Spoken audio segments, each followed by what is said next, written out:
అయిన యేసుక్రీస్తుల వారి ప్రశస్తమైనటువంటి శుభనామమునకు మహిమ ఘనత ప్రభావాలు కలుగునుగాక. ఈ శ్రేష్టమైన సమయంలో ఇది మన ప్రభు దినం కనుక మనమందరం తలలు వంచి ప్రార్థన చేసుకుందాం. ప్రార్థన. మహోన్నతుడు అయిన మా తండ్రి, ప్రేమ నమ్మకమైన మా యేసు ప్రభువ, నీ పరిశుద్ధమైన నామానికి స్తుతులు స్తోత్రాలు నానా చెల్లించుకుంటున్నాం. మా జీవితాలను ప్రేమించి తండ్రి మాకిచ్చిన ఈ శ్రేష్టమైనటువంటి మరొక ప్రభు దినాన్ని బట్టి కృతజ్ఞతలు దేవా చెల్లించుకుంటున్నాం. నాయన, మరి ఈ లాక్డౌన్ దినాల్లో తండ్రి నాయన ప్రతి వారు కూడా వారి వారి గృహాల్లో చేరి ఈ లైవ్ ద్వారా ఎంతమంది కార్యక్రమాన్ని వీక్షిస్తున్నారో, నీ వాక్యం వింటున్నారో ప్రతి వారితో కూడా సూటిగా మీరు మాట్లాడమని తండ్రి ప్రార్థన చేస్తున్నాం. నిలువబడిన దాసుని బలపరిచి నీ పాత్రగా వాడుకునమని యేసు నామములో అడుగుచున్నాము తండ్రి, ఆమేన్. మంచిది ప్రియులరా, ఈ శ్రేష్టమైన సమయంలో మన వాక్య సందేశానికి ముందుగా ఒక ప్రత్యేకమైన పాట పాడి ప్రభునామాన్ని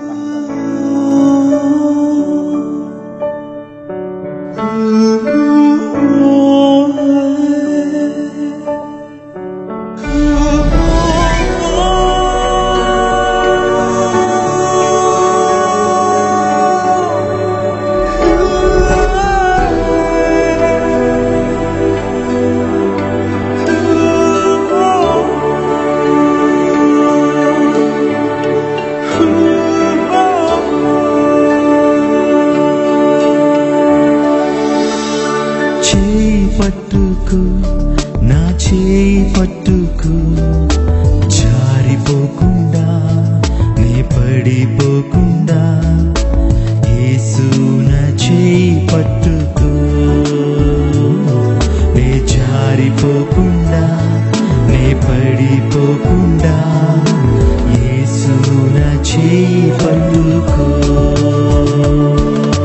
చేయి పట్టుకు నా చేయి పట్టుకు జారిపోకుండా నే పడిపోకుండా యేసు నా చేయి పట్టుకో నే జారిపోకుండా నే పడిపోకుండా యేసు నా చేయి పట్టుకో.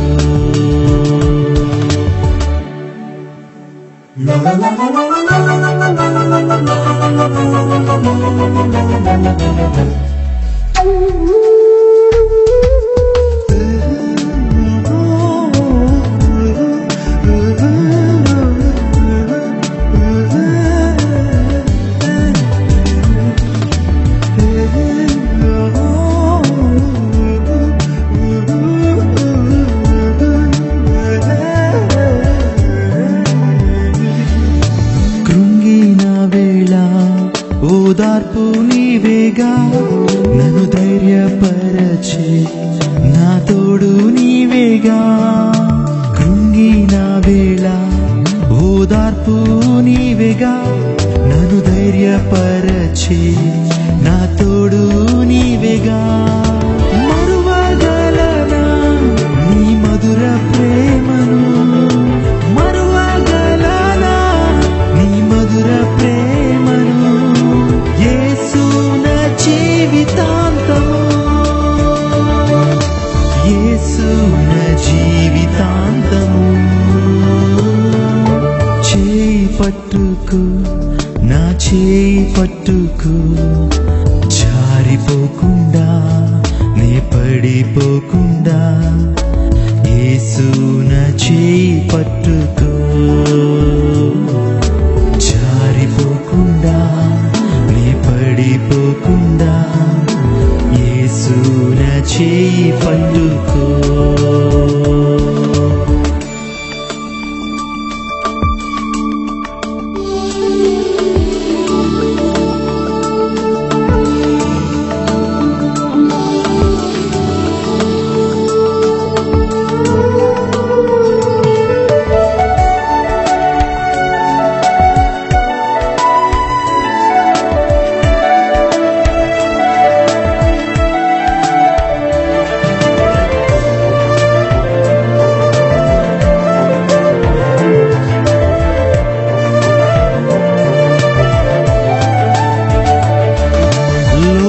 సంద్రము నాపై ఎగసిన విశ్వాస నావలో కలవరమేరేగిన లోక సంద్రము నాపై ఎగసిన విశ్వాస నావలో కలవరమేరేగిన నిలువగలనా ఒక నిమిషమైనను, నిలువగలనా ఒక నిమిషమైనను. యేసు నా చేయి విడచినా, యేసు నా చేయి విడచినా, చేయి పట్టుకు, నా చేయి పట్టుకు, జారిపోకుండా నే పడిపోకుండా యేసు నా చేయి పట్టుకో. జారిపోకుండా నే పడిపోకుండా యేసు నా చేయి పట్టుకో. యేసు నా చేయి పట్టుకో. యేసు నా చేయి పట్టుకో. ఈ ప్రత్యేకమైన సమయం కొరకు ఏర్పాటు చేయబడిన పరిశుద్ధ లేఖన భాగాలు బైబిల్ రీడింగ్ మా సంఘ సెక్రటరీ గారు ఈ దేవదనం గారు చదివినిపిస్తారు. నేటి ఆరాధనకై ఏర్పాటు చేయబడిన వాక్య భాగము హోషేయ గ్రంథము 11వ అధ్యాయము మొదటి 3 వచనాలు ధ్యానించుకుందాం. ఇజ్రాయేలు బాలుడై ఉండగా నేను అతని ఎడల ప్రేమ కలిగి నా కుమారుని ఐగుప్తు దేశంలో నుండి పిలిచితిని. ప్రవక్తలు వారిని పిలిచినను బయలుదేవతలకు వారు బలులను అర్పించిరి, విగ్రహములకు ధూపం వేసిరి. ఎఫ్రాయిమును చెయ్యి పట్టుకుని వానికి నడక నేర్పిన వాడను నేనే, వారిని కౌగిలించుకుని వాడను నేనే. నేనే వారిని స్వస్థపరిచిన వాడనైనను ఆ సంగతి వారికి మనసున పట్టలేదు. ఒకడు మనుషులను తోడుకొని పోవునట్లుగా స్నేహబంధములతో నేను వారిని బంధించి ఆకర్షించి తిని. ఒకడు పశువుల మీదకి కాడిని తీసివేసినట్లు నేను వారి కాడిని తీసి వారి ఎదుట భోజనం పెడితిని. ఐగుప్తు దేశమునకు వారు మరలా దిగిపోరు గాని నన్ను విసర్జించినందున అష్షూరు రాజు వారి మీద ప్రభుత్వం చేయను. దేవుడు తన పరిశుద్ధ వాక్యం తన వెనుకడిలో దీవించి ఆశీర్వదించునుగాక. యేసు ప్రభుల వారి ప్రశస్తమైన శుభనామమునకు మహిమ కలుగునుగాక. ప్రియులరా, మనమందరం పెరిగినట్లుగా ప్రభుత్వ వారి యొక్క ఉత్తర్వుల ప్రకారం మరలా మన మందిరంలో కొన్ని దినాలు లాక్డౌన్ చేసినటువంటి కారణాన్ని బట్టి, సంఘ పెద్దల యొక్క ఆలోచన బట్టి ఈ రీతిగా ఈ లాక్డౌన్ సమయాల్లో ఈ లైవ్ ద్వారా దేవుని యొక్క వాక్యాన్ని అందించడానికి పరిశుద్ధాత్మ దేవుడు మనకిచ్చిన సమయాన్ని బట్టి ప్రభుని ఎంతగానో స్తుతిస్తున్నాం, గణపరుస్తున్నాం, మహిమపరచుకుంటున్నాం. దయచేసి ఇది ప్రభుదినం గనక సంఘ ప్రియులందరూ కూడా ఈ యొక్క వాక్యం అందించేటువంటి సమయంలో మీ గృహాల్లో చేరి వాక్యాన్ని జాగ్రత్తగా వినవలసిందిగా మనవి చేస్తున్నాం. మనం వాక్యంలోనికి ప్రవేశించుదాం. హోషేయ గ్రంథము 11వ అధ్యాయము మొదటి 5 వచనాలను ప్రియులరా మనం ధ్యానం చేయబోతున్నాం. ఈ లోకంలో సహజంగా మానవ జీవితాన్ని మనం చూసినప్పుడు మనుషులు ఒక ఉన్నతమైనటువంటి స్థానంలో, అత్యున్నతమైనటువంటి స్థానంలో ఉన్నప్పుడు మనం వారిని చూడాలని, వారితో మాట్లాడాలని, వీలైతే వారితో కరెక్షన్లను చేయాలని ఎంతగానో ఆశపడుతూ ఉంటాం. ఫర్ ఎగ్జాంపుల్, ఈ లోకంలో ఎవరైనా గొప్పవారిని మనం చూసి వారిని మనం టచ్ చేసినప్పుడు ఎంతగానో సంతోషిస్తుంటాం.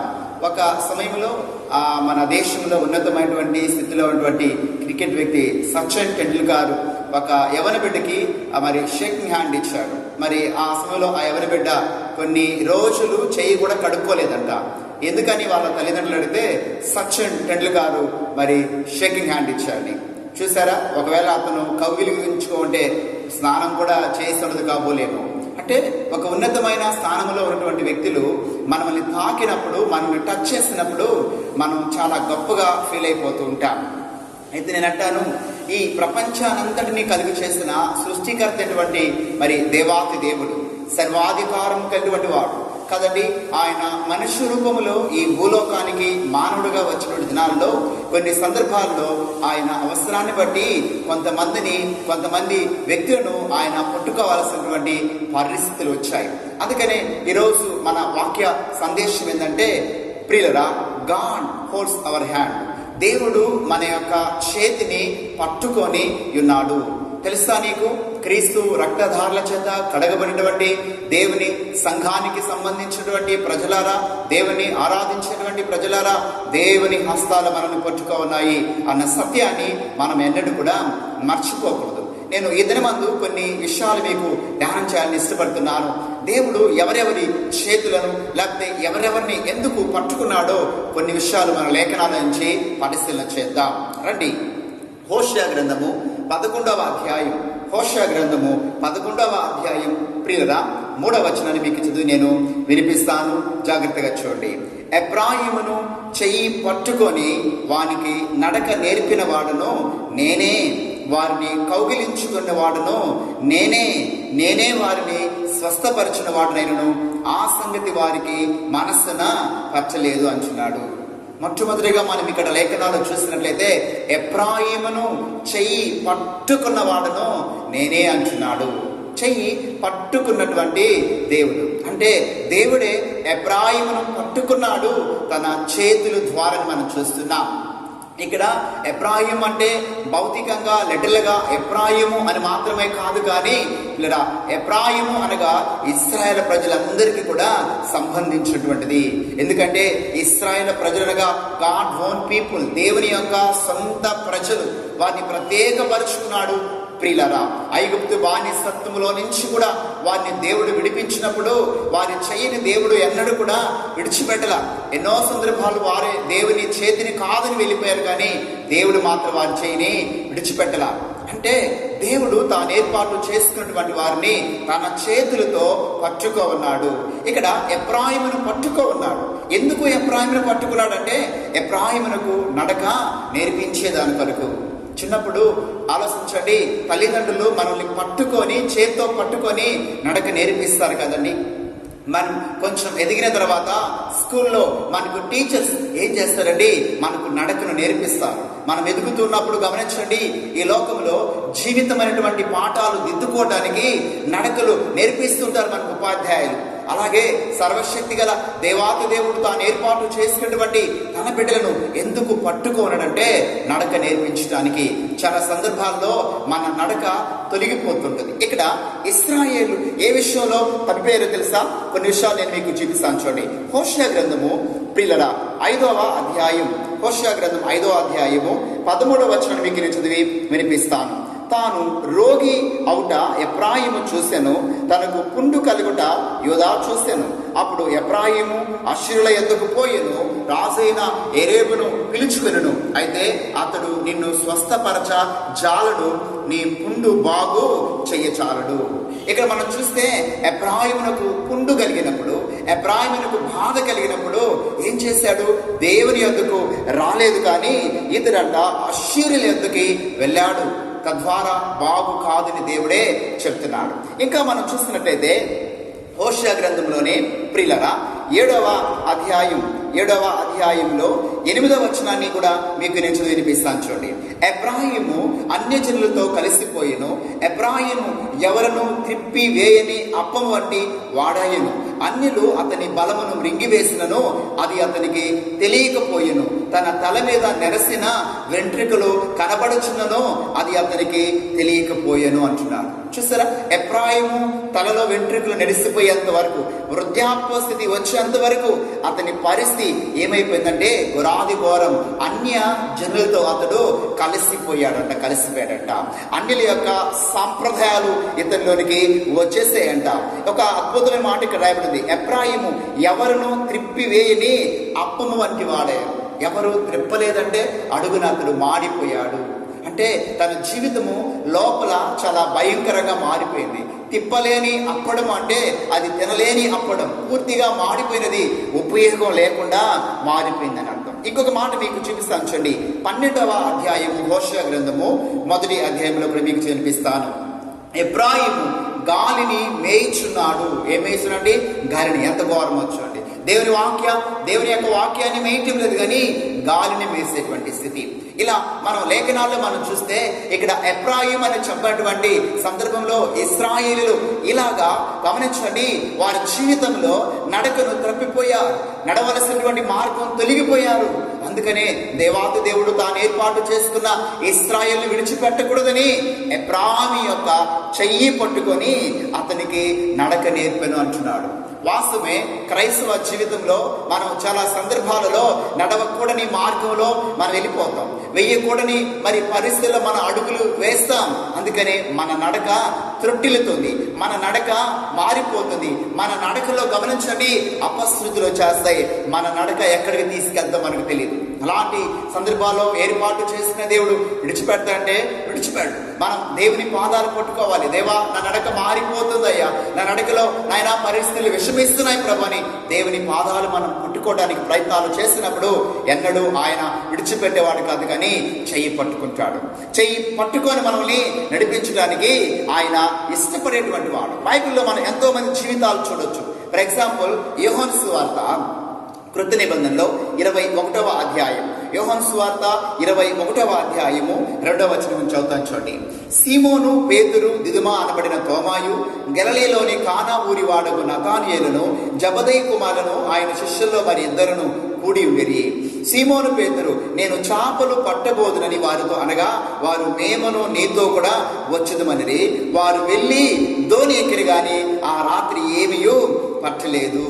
మీరు చూసారా, యేసు ప్రభు చనిపోయి తిరిగి లేచి పరమరకు ఆరోహణమే వెళ్ళిపోయిన తర్వాత యేసు ఏం చెప్పాడు? మీరు మేడగదిలో వేచి ఉండండి, సర్వలోకానికి వెళ్ళి సువార్త ప్రకటించాలి అని చెబితే, ఈ పేతురు మిగతా శిష్యుల దగ్గరికి వెళ్ళి, నేను చేపలు పట్టుకోవడానికి మరలా వెనక్కి వెళ్ళిపోతున్నాను, మీరు నాతో కూడా వస్తారంటే మిగతా శిష్యులు కూడా మేము కూడా వస్తామని చెప్పి పేతురుతో కూడా వెళ్ళిపోయినట్లుగా మనం చూస్తున్నాం. అంటే దేవుని వాక్యాలు మనం చూస్తే ప్రియుడా, ఇక్కడ వారి యొక్క నడక మారిపోయింది. దేవుడు వారిని వెనక నుంచి ముందుకు తీసుకొని వచ్చి ముందుకి చూసి నడవండి అంటే వారు మరలా వెనకకి వెళ్ళిపోతున్నారు. మరలా గమనించండి, లోపలికి వెళ్ళిపోతున్నారు. ఇక మీరు మనుషులు పట్టే జాలలుగా నేను చేస్తానని చెప్పి ప్రభు పిలిస్తే వాళ్ళు మరలా వెళ్ళి చేపలు పట్టేటువంటి జాలలుగా మారిపోవడానికి వెనకకి వెళ్ళిపోతున్నప్పుడు దేవాతి దేవుడు అక్కడ పేతురు యొక్క చేయి పట్టుకొని ఆలోచించండి, ఎన్కౌంటర్ చేసి లేదా మరి ఇంకొక మాట చూడండి, అక్కడే 15వ వచనంలో వారు భోజనం చేసిన తర్వాత యేసు సీమోను పేతురును చూసి, యోహాను కుమారుడైన సీమోను, వీరికంటే నీవు నన్ను ఎక్కువగా ప్రేమించుచున్నావా అని అడగగా అతడు, అవును ప్రభువా, నేను నిన్ను ప్రేమించుచున్నానని నీవే ఎరుగుదువని ఆయనతో చెప్పెను. ఇక్కడ మీరు తర్వాత 16వ వచనం 17వ వచనం మీరు చదివి చూసినట్లయితే, దేవాతి దేవుడు అడుగులు తప్పిపోయినటువంటి పేతురు యొక్క చెయ్యి పట్టుకొని నీవు నన్ను ప్రేమించుచున్నావని 3 పర్యాయములు తన హృదయం మారేటట్లుగా, అంటే తన నడకలో ఇక ఎన్నటికి మార్పు లేకున్నట్లు మాట్లాడినప్పుడు పేతురు యొక్క నడక ఇక్కడ మార్చబడింది. అంటే దేవుడు పేతురు యొక్క చెయ్యి పట్టుకొని పేతురు యొక్క నడకను బాగు చేసి మరలా వెనక్కి తిరిగిపోకుండా సరిచేసినట్లుగా లేఖనాలు మనము చూస్తూ ఉన్నాం. అది మాత్రమే కాదు, మనకు బాగా పరిచయమైనటువంటి మరొక స్త్రీని మనం చూద్దాం. యోహాను శుభవార్త 4వ అధ్యాయం, యోహాను శుభవార్త 4వ అధ్యాయము 16వ వచనం. యేసు, నీవు వెళ్ళి నీ పెనిమిటిని పిలుచుకొని ఇక్కడికి రమ్మని ఆమెతో చెప్పాను. ఆ స్త్రీ, నాకు పెనిమిటి లేడనగా యేసు ఆమెతో, నాకు పెనిమిటి లేడని నువ్వు చెప్పిన మాట సరియే, నీకు 5 పెనిమిట్లుండిరి, ఇప్పుడు ఉన్నవాడు నీ పెనిమిటి కాడు, సత్యమే చెప్పితువనెను. అప్పుడు ఆ స్త్రీ, అయ్యా, నీవు ప్రవక్తవని గ్రహించుచున్నాను.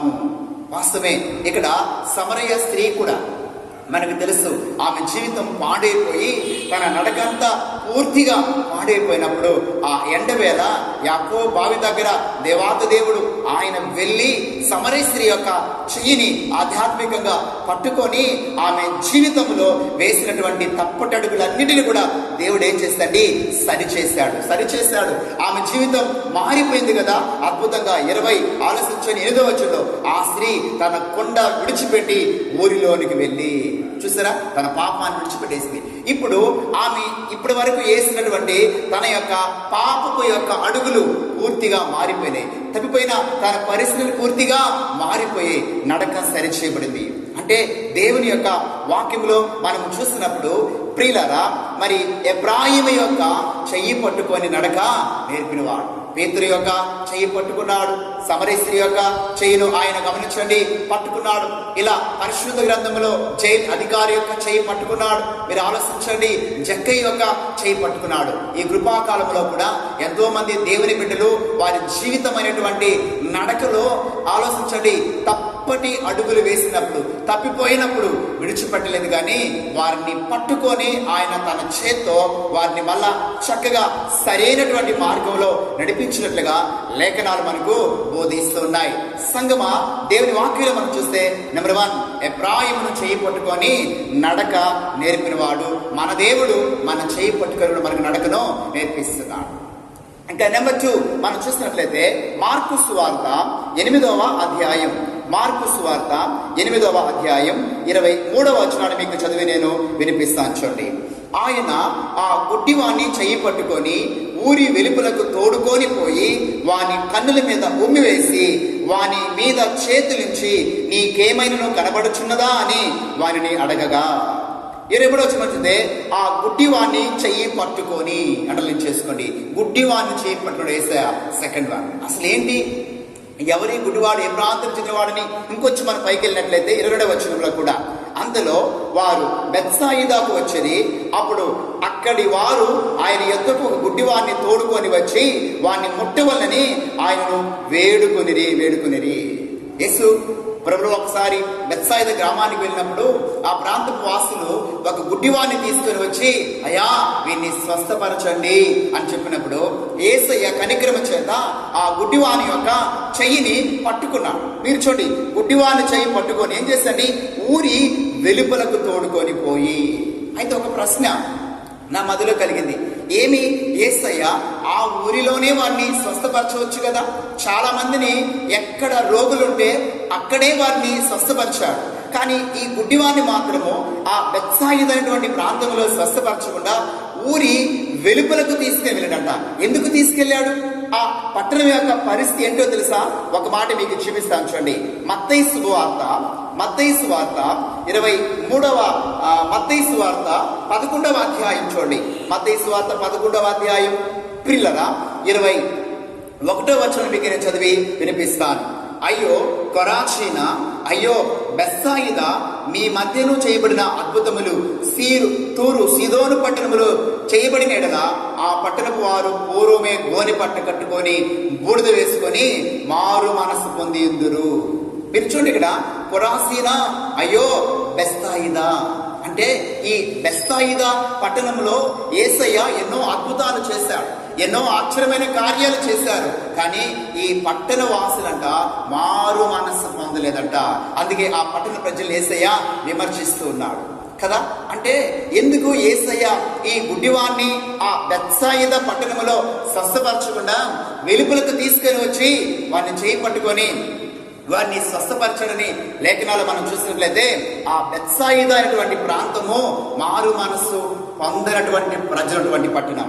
యేసయ్య యొక్క అద్భుతాలు, యేసయ్య యొక్క ప్రేమను ఎంత రుచి చూసినా వారిలో శరణము లేదు. నేనంటాను, ఈనాడు కూడా ఎంతో మంది యేసుక్రీస్తు గురించి ప్రకటించబడుతున్నా, ఆయన శిలువ ప్రేమను గురించి ప్రకటించబడుతున్నా చాలా మందిలో ప్రియులరా ఈ దినాల్లో శరణము లేదు. వారి అంతరంగం లోపల విశ్వాసపు యొక్క ఛాయలు కనిపించడం లేదు. ఆయన ఎడల ఉండవలసిన అపారమైన ప్రేమ కనిపించడం లేదు. లేదా ఈ పట్టణము కూడా అలాంటిదే. అందుకనే పట్టణం యొక్క వెలుపలకు తీసుకొని వెళ్ళాడంట. పట్టణం వెలుపలకి ఆ పట్టణము సరైనటువంటిది కాదు అని మనకి ఇక్కడ అర్థమైపోతుంది. ఒక మాట చూడండి, కీర్తనల భాగంలో మనం చూసినట్లయితే 105వ కీర్తన 43వ వచనాన్ని మీకు చదివి నేను వినిపిస్తాను. ఆయన తన ప్రజలను సంతోషముతోనూ తాను ఏర్పరచుకున్న వారిని ఉత్సాహధ్వనితోనూ వెలుపలకి రప్పించను. ఎక్కడికంటండి? వెలుపలకి. ఎందుకని? ఎవరిని ఉద్దేశించి మాట చెప్తున్నాడు? ఇశ్రాయేలును ఉద్దేశించి. వారు ఎక్కడున్నారండి ఆ సమయంలో? మన లేఖనాలు చూసినట్లయితే ప్రియులరా వారు భయంకరమైనటువంటి విగ్రహాలతో గమనించండి ఐగుప్తు యొక్క దేశంలో ఉన్నారు. దేవునికి అనుకూలత లేని స్థలం అది. ఎన్నో ఇబ్బందులు పడ్డారు. అయితే దేవుడంట ఇశ్రాయేలు యొక్క చెయ్యిని పట్టుకున్నాడు. ఇక్కడ ఆధ్యాత్మికంగా వారు ఏడ్చినప్పుడు, కన్నీరు కార్చినప్పుడు మూలుగుల దేవుని దగ్గరికి వెళ్ళినప్పుడు ఆలోచించండి, వారి చేయి పట్టుకొని ఆయన తన ప్రజలను సంతోషముతో తాను ఏర్పరచుకున్న వారిని ఉత్సాహ ధ్వనితోనూ వెలుపలకు రప్పించి, చూసారా, బయటికి తీసుకొని వచ్చాం. ఆ పట్టణంలోనే వారిని ఉంచడం దేవుని చిత్తం కాదు. ఆ పట్టణంలోనే వారిని ఆస్వాదించడం, ఆ పట్టణంలోనే వారిని వర్ధల చేయడము దేవుని చిత్తం కాదు. ఎందుకంటే ఆ పట్టణములో ఉన్న ప్రజల్లో విశ్వాసం లేదు, దేవుని పట్ల నిజ దేవుని ఎరిగిన వారు కానే కాదు. అందుకని వారిని వెలుపలకు తీసుకువచ్చారు. ఆలోచించండి, సంతోషము చేత. ఎందుకో తెలుసా, పాలు తేళ్లు ప్రవహించే కనాన దేశాన్ని వారికి అనుగ్రహించి ఉన్నతంగా వారిని ప్రపంచంలో ఆధ్యాత్మికంగా దీవించడానికి, వారిని స్వస్థపరచడానికి, వారి జీవితాల్లో గొప్ప కార్యాలను చేయడానికి ప్రియులారా. అందుకని ఇక్కడ ఆ గుడ్డివాణ్ణి యేసు ఏం చేస్తే ఊరి వెలుపలకి తీసుకొచ్చాట, ఊరి వెలుపలకి. ఇంకొక సన్నివేశం కూడా నేను మీకు చూపించడానికి ఇష్టపడుతున్నాను. చూడగలరా, అపోస్తుల కార్యగ్రంథాన్ని మనం చూసినప్పుడు ఆ అపోస్తుల కార్యగ్రంథంలో ప్రియులారా 12వ అధ్యాయం, అపోస్తుల కార్యగ్రంథంలో 12వ అధ్యాయము 9వ వచనాన్ని మీకు నేను చదివి వినిపిస్తాను. పిల్లల చూడండి, అతడు వెలుపలకి వచ్చి దూత వెంబడి, ఆలోచించండి, వెళ్ళి దూత వల్ల జరిగినది నిజముగా జరిగిన గ్రహింపక తనకు దర్శనము కలని తలంచెను.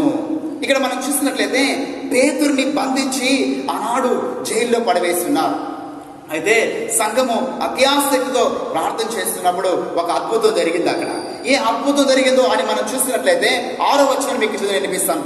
12వ అధ్యాయం 6వ వచనంలో హేరోదు అతనిని వెలుపలకి తీసుకొని రావాలని ఉండగా ఆ రాత్రి పేతురులు సంకెళ్లతో బంధింపబడి 2 సైనికుల మధ్య నిద్రించుచుండెను.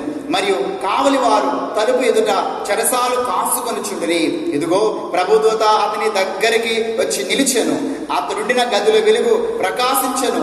దూత పేతురు ప్రక్కను తట్టి త్వరగాలెమ్మని చెప్పి అతని లేపగా సంకెళ్ళు అతని చేతుల నుండి ఊడిపడెను. అప్పుడు దూత అతనితో, నీవు నడుము కట్టుకొని చెప్పులు తొడుక్కుమను. అతడు ఆగులు చేసిన తర్వాత దూత, నీ వస్త్రం పైన వేసుకొని నా వెంబడి రమ్మని అతనితో చెప్పాను. అతడు వెలుపులకు వచ్చి, చూసారా, పేతుర్ని బంధించు ఉన్నప్పుడు ఆ స్థలం సరైనటువంటిది కాదు. అందుకని దేవుని యొక్క దూత ఏం చేస్తుందండి, పేతుర్ని బయటికి తీసుకువచ్చింది. వాస్తవమే, దేవుని యొక్క వాక్యంలో మనం చూసినట్లయితే మరి ఎందుకు సర్వశక్తి గల, ఆలోచించండి, దేవాది దేవుడు మరి ఆ గుడ్డివాణ్ణి బయటికి తీసుకొని వచ్చి ఎందుకు స్వస్థపరచవలసి వచ్చింది? ఇంకొక అద్భుత విషయం చెప్తాను చూడండి. హెబ్రీ పత్రిక 13వ అధ్యాయం, హెబ్రీ పత్రిక 13వ అధ్యాయం ప్రియులరా, మరి 12-13 వచనాన్ని మనం చూద్దాం. 12 వచనం చూద్దాం. కావున యేసు కూడా తన స్వరక్తము చేత ప్రజలను పరిశుద్ధపరచుటకై గవిని వెలుపట శ్రమ పొందెను. కాబట్టి మనం ఆయన నిందను భరించుచు శిబిరము వెలుపలకి ఆయన యొద్దకి వెళ్ళెదము. వాస్తవమే, యేసని పట్టణములో సిలువేల ఎక్కడ తీసుకెళ్లారండి? పట్టణం యొక్క వెలుపలికి తీసుకెళ్లి ఆయన వరాతి ఘోరంగా సిలువ వేశారు, మనందరికీ తెలుసు. అందుకని యేసయ్య ఊరి గవినిలో, లేకపోతే ఊరి అవతల ప్రాంతంలో, ఊరికి దూరంగా, ఊరికి వెలుపల ఆయన సిలువలో మరణించారు. అంటే ఇక్కడ ఊరు అయినటువంటి ప్రాంతానికి, బెత్సాయిదా అయినటువంటి పట్టణమైనటువంటి ప్రాంతానికి అర్థమైందంటే విశ్వాసం లేని పరిస్థితి, దేవుని పట్ల నమ్మకం లేని పరిస్థితి, దేవుడు అంటే భయము భక్తి లేని పరిస్థితి. అక్కడ ఉన్నటువంటి వారి చేయి పట్టుకోవడానికి ఆయన ఇష్టపడు. నీవు భక్తిహీనంగా ఉన్నప్పుడు, అవిశ్వాసంగా ఉన్నప్పుడు, నమ్మకం లేకుండా జీవించేటప్పుడు యేసయ్య నీ చేయి పట్టుకోమంటే పట్టుకోడు. ఆ ప్రాంతాన్ని విడిచిపెట్టి నమ్మకము, విశ్వాసము, భక్తి అయినటువంటి ఊరి గవిని లేకపోతే వెలుపలికి నీవు వచ్చినప్పుడు యేసయ్య ఏం చేస్తాడు తెలుసా? నీ చెయ్యి పట్టుకొని ఏం చేస్తాడంట? స్వస్థపరుస్తాడు. అందుకని లేఖనాల్లో మనం చూసినప్పుడు ఇక్కడ బెత్సాయిదా ప్రాంతంలో ఉన్నటువంటి ఆ గుడ్డివాని యొక్క చెయ్యిని యేసయ్య పట్టుకొని ఊరి గవినిలోనికి, లేకపోతే ఊరి ఆ చివరి ప్రాంతానికి తీసుకెళ్ళాడు, బయటికి తీసుకువచ్చాడు. ఎందుకో తెలుసా? అక్కడ విశ్వాసం, అక్కడ భక్తి, దేవుని పట్ల యథార్థమైన పరిస్థితులు ఉన్నాయి. అక్కడ ఆ వ్యక్తిని స్వస్థపరిచాడు. సో సెకండ్ వన్ మనం చూసాం, యేసయ్య ఎందుకు చెయ్యి పట్టుకున్నాడు అంటే మన యొక్క మనోనేత్రాలు వెలిగించి సంపూర్ణత మనకు ఇవ్వడానికి. Second one. ఇకపోతే థర్డ్ వన్ మనం చూద్దాం. మూడవదిగా యేసయ్య ఆలోచించండి మరొక వ్యక్తి యొక్క చెయ్యి కూడా పట్టుకున్నాడు. చూద్దామా? మార్కు సువార్త 5వ అధ్యాయం. మార్కు సువార్త 5వ అధ్యాయం 41వ వచనం చదువుకుందాం. ఆ చిన్నదాన్ని చెయ్యి పట్టి, అండర్లైన్ చేసుకోండి, ఆ చిన్నదాన్ని చెయ్యి పట్టి తలీతాకుమి అని ఆమెతో చెప్పెను. ఆ మాటకు చిన్నదానా లెమ్మని నీతో చెప్పుచున్నానని అర్థం. వెంటనే ఆ చిన్నది లేచి నడవసాగెను. ఆమె 12 సంవత్సరముల ప్రాయము గలది. వెంటనే వారు బహుగా విస్మయము పొందిరి. అంటే దేవుని యొక్క వాక్యములో మనం చూస్తున్నప్పుడు ఇక్కడ సమాజ మందిరపు అధికారి ఉన్నాడు. ఆయన పేరు యాయిరు. ఆయనకు చిన్న కుమార్తె ఉంది. ఆ కుమార్తెకి ఆరోగ్యం క్షీణించింది. అంతే, పరిగెత్తుకుంటూ ప్రభు దగ్గరికి వెళ్ళాడు. బ్రతిమలాడాడు, అయ్యా నా కుమార్తెకి బాగాలేదు, స్వస్థపరచాలని వేడుకున్నప్పుడు తండ్రి యొక్క హృదయం యొక్క బాధను చూసి యేసయ్య ఆయనతో కూడా వెళుతూ ఉన్నాడు. అయితే మార్గ మధ్యంలో 12 సంవత్సరాల నుంచి రక్తస్రావంలో ఒక స్త్రీ వచ్చి ఆయన వస్త్రపు చెంగు ముట్టింది. అంతే, ప్రభావం ఆమెలోకి వెళ్ళింది. అంతే, యేసయ్య ఆమెతో మాట్లాడుతున్నాడు. ఆమె ఎంతో మాట్లాడుతూ ఉంది. యాయిరుకు పోయిన టెన్షన్, కానీ యేసయ్య ఆమెతో మాట్లాడుతూనే ఉన్నాడు. ఆమె అన్ని ఆయనకు చెప్తూనే ఉంది. ఏది జరగకూడదో అదే జరిగిపోయింది. చూద్దామా 35వ వచనంలో, ఆయన ఇంకను మాట్లాడుచుండగా సమాజ మందిరపు అధికారి ఇంటి నుండి కొందరు వచ్చి, నీ కుమార్తె చనిపోయినది, నీవిక బోధకుని ఎందుకో శ్రమ పెట్టదు అనిది. అయ్యో, ఏదైతే జరగకూడదో అదే జరిగిపోయింది. ఒకవేళ యాయిరుకు అనుకోవడేమో, ఈ స్త్రీ మధ్యలో ఎక్కడి వచ్చింది, నా కుమార్తె చావు కోసం వచ్చిందేమో, అయ్యో ఈ స్త్రీ వల్లే కాదా, ఆలోచించండి, నా కుమార్తె చనిపోయింది. ఒకవేళ ముందుగా వచ్చింటే యేసయ్య నా కుమార్తెని బ్రతికించుండేవాడేమో అని ఎంతగానో కుమిలిపోతున్నప్పుడు వెంటనే యేసయ్య అతని వైపును చూసి, వారి మాటల మీద నువ్వు లక్ష్యం ఉంచవద్దు, వారి మాటల మీద విశ్వాసం ఉంచవద్దు, నేను చెప్తున్నాను, మీ ఇంటికి వెళ్దాం పదా, నేను వస్తాను అని చెప్పినప్పుడు సంతోషంతో ఆ యాయిరు ఆ యేసయ్యని తన ఇంటికి తీసుకొని వెళ్ళాడు. చూడండి, ఆ ఇంటికి తీసుకుని వెళ్ళినప్పుడు ఆ ఇంటిలో ఏం జరుగుతుంది? 38వ వచనంలో, సమాజ మందిరపు అధికారి ఇంటికి వచ్చి వారు గొల్లుగా నుండి చాలా ఏడ్చుచు ప్రలాపించుచుంటూ చూచి లోపలికి పోయి, మీరేలా గొల్లు చేసి ఏడ్చుచున్నారు, ఈ చిన్నది నిద్రించున్నదే గాని చనిపోలేదని వారితో చెప్పాను. అందుకు వారు ఆయనను అపహసించిరి. అయితే ఆయన వారిని అందరినీ బయటికి పంపివేసి ఆ చిన్నదాన్ని తల్లిదండ్రులను తనతో ఉన్నవారిని వెంట పెట్టుకొని ఆ చిన్నది పరుండిన గదిలోనికి వెళ్ళి ఆ చిన్నదాన్ని చెయ్యి పట్టి తలీతాకుమి అని ఆమెతో చెప్పాను. ఆ మాటకు చిన్నదానా లెమ్మనితో చెప్పుచున్నాను అర్థము. వెంటనే ఆ చిన్నది లేచి నడవసాగెను. Praise the Lord. ప్రభునామానికి మహిమ కలుగును గాక. వాస్తవమే, మన యేసయ్యకి మరణం మీద అధికారం కలదు.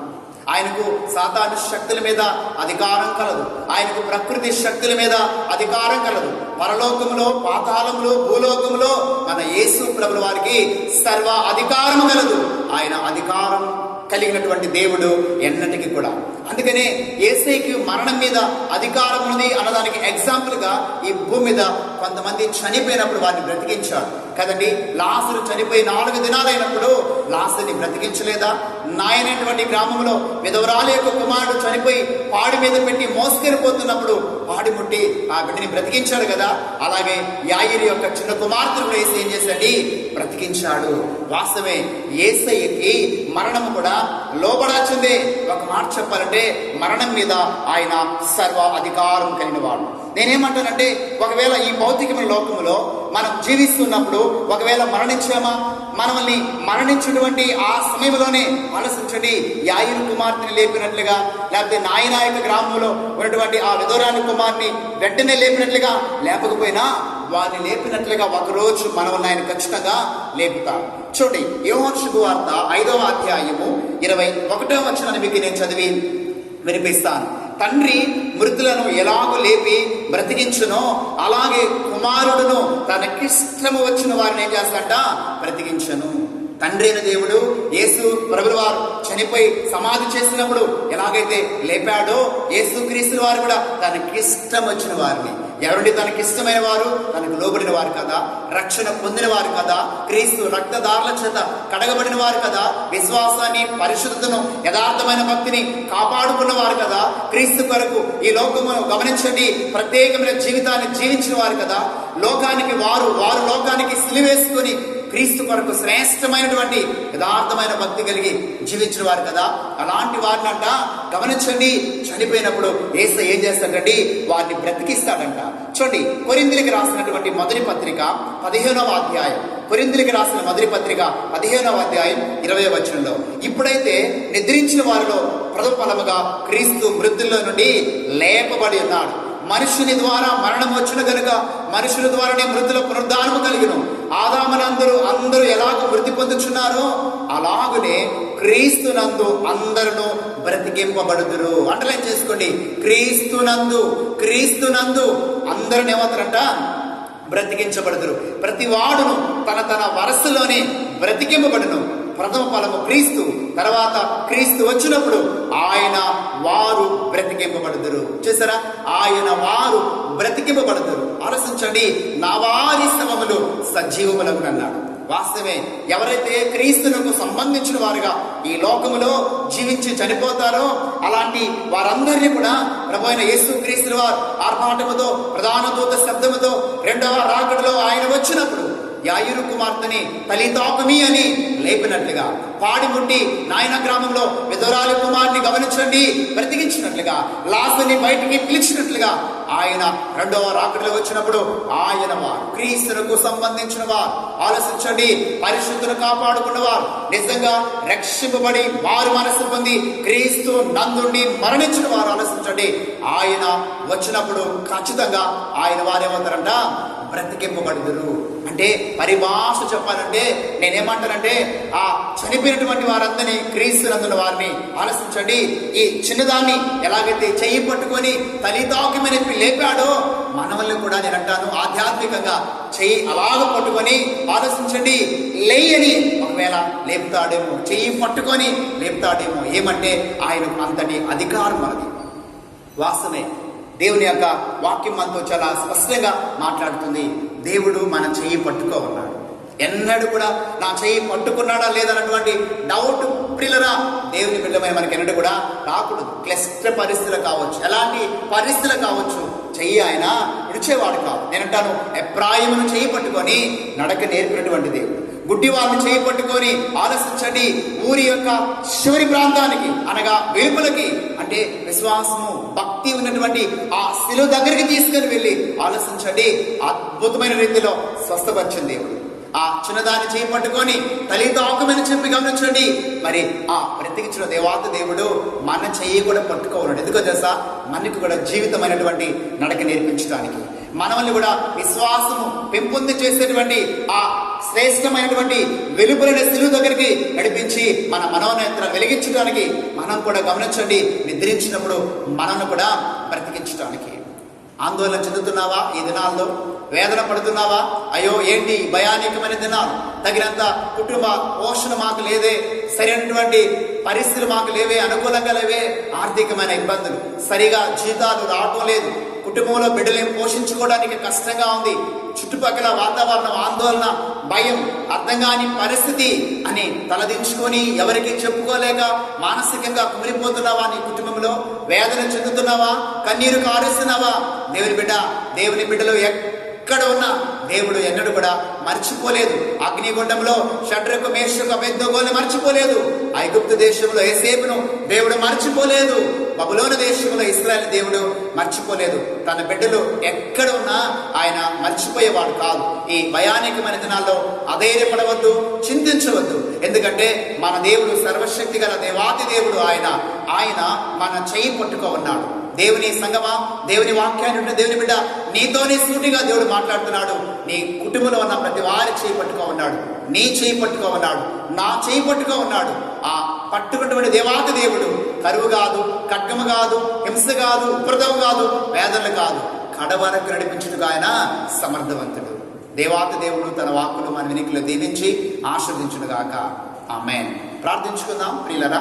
మహోన్నతుడా, సర్వోన్నతుడా, సర్వాధికారి, జీవాధిపతివైన మా యేసు ప్రభువా నీకు వందనాలు నాయన చెల్లించుకుంటున్నాం. మాతో మీరెంతగానో సూటిగా చాలా స్పష్టంగా ప్రభువా మాట్లాడినారయ్యా. అవునయ్యా, మా చెయ్యి పట్టుకున్నవాడు నీవు తండ్రి.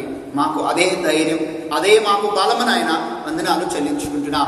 ఎఫ్రాయిము చేయి పట్టుకొని నడక నేర్పించారు స్వామి. గుడ్డివాడిని చేయి పట్టుకొని కన్నులు తెరిపించారు నాయన. చిన్నదాన్ని చేయి పట్టుకొని బ్రతికించారయ్యా. మా చెయ్యి కూడా పట్టుకో ఉన్నారు నాయన. ఎలాంటి పరిస్థితుల్లో మా జీవితంలో ఉన్నా, నడవలేని స్థితిలో మేమున్నా నాయన, అయ్యా ముందుకి వెళ్ళలేని స్థితిలో మేమున్నా అధైర్యము చందం. ఎందుకో తెలుసా? లోకములో ఉన్నవాడి కంటే మాలో ఉన్న దేవుడు గొప్ప దేవుడు. మేము ఆరాధించే సేవించే మా దేవుడు పునరుద్ధానుడు. ఆయన పరలోకములో భూలోకములో సర్వాధికారము కలిగినటువంటి వాడు మా యేసయ్య. తండ్రి వందనాలు చెల్లించుకుంటున్నాం. మా చెయ్యి పట్టుకొని నడిపేస్తున్న దేవుడు నీవని యేసయ్య విశ్వాసం ఉంచున్నాం. మా కొరకే కదా ఈ లోకానికి వచ్చారు, శిలువలో రక్తం కార్చారు, ప్రాణం పెట్టారు, సమాధి చేయబడి 3వ దినాన తిరిగి లేచిన దేవుడు అయ్యా. విజయం గల దేవుడు ప్రభా, నిన్ను స్తుతిస్తున్నాం. ఎంతమంది నీ వాక్యం వింటున్నారో నాయన, ప్రతి వారి చెయ్యి పట్టుకోండి ఆయన. చక్కగా వారు నడవవలసిన అయ్యా శ్రేష్టమైనటువంటి స్థలాల్లో, సమభూమి గల ప్రదేశాల్లో, పచ్చి గల స్థలాల్లో నడిపించు నాయన, సంతృప్తి పరచు నాయన. మీ నామానికి మహిమ తెచ్చుకొనమని యేసు నామములో అడుగుచున్నాము తండ్రి. ఆమేన్, ఆమేన్, ఆమేన్. ఈ సమయంలో మనం ఆశీర్వాదాలు తీసుకుందాం. ప్రియగా మన పరమ తండ్రి అయిన యెహోవా దేవుని యొక్క ప్రేమ, తన యొక్క ప్రియకుమారుడు మన రక్షకుడైన యేసు ప్రభుల వారి కృప, పరిశుద్ధాత్మ దేవుని యొక్క అన్యోన్యమైన సహవాసము, త్రియేక దేవుని ఆశీర్వాదాలు సదాకాలం మనందరికీ తోడుగా ఉండునుగాక. ఆమేన్. నామములో మీ అందరికీ వందనాలు. ద యునైటెడ్ క్రిస్టియన్ చర్చ్ సంఘ కాపరి, సంఘ పెద్దలు, సంఘం అంతా కూడా మీ అందరికీ శుభాభివందనాలు తెలియపరచుకుంటున్నాం. ఈ ప్రభు దినమందు ఎవరు కూడా మిస్ కాకుండా ఈ వాక్యాన్ని విని ఆరాధనలో పాలుభాగాలు పంచుకొని ప్రభు యొక్క ఆశీర్వాదాలు పొందుకోవాల్సిందిగా మీ అందరికీ తెలియపరుస్తూ ముగించుకుంటున్నాం.